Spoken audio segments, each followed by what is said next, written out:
The Arizona desert is a beautiful graveyard. It holds its breath for decades, waiting for the wind to shift and the truth to rise. In September 1998, Elara Vance was the picture of a perfect bride. She had just married Julian, a man who worshipped the ground she walked on. But as they drove away from their Phoenix reception, Elara wasn't just thinking about Hawaii.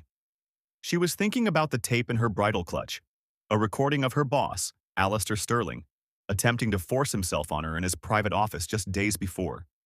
She had told him she would expose him the moment she returned. She never got the chance. 27 years later, the heavy blade of a bulldozer hit something metallic 30 miles outside the city.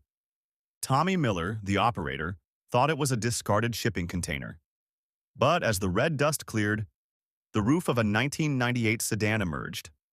It hadn't been crashed. It had been buried with professional precision. Detective Elias Thorne had seen a lot of death, but the sight of two bodies intertwined in a trunk, still wearing the tattered remains of a tuxedo and a lace gown, stayed with him. Thorne's investigation quickly veered away from a random carjacking. He found that Elara had been a rising star at Sterling and Associates. Her boss, Alistair Sterling, was now a billionaire pillar of the community. When Thorne sat in Sterling's glass-walled office, he saw a man who had built a kingdom on a foundation of silence. Sterling's alibi was a late-night charity gala, but old toll records told a different story. A black SUV heading toward the desert at 2 a.m. The pieces clicked when a retired secretary came forward with a 27-year-old secret. Elara hadn't just been harassed, she had documented it.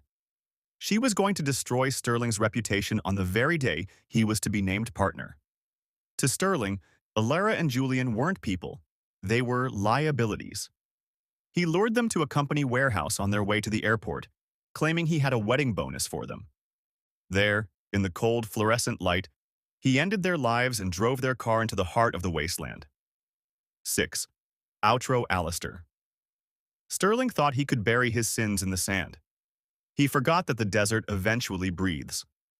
Today, Elara and Julian are no longer missing persons. They are symbols of a truth that refused to die. If you believe that no amount of power can keep a secret forever, hit that subscribe button and ring the bell. We tell the stories the world tried to forget. Until next time, keep looking for the truth, no matter how deep it's buried.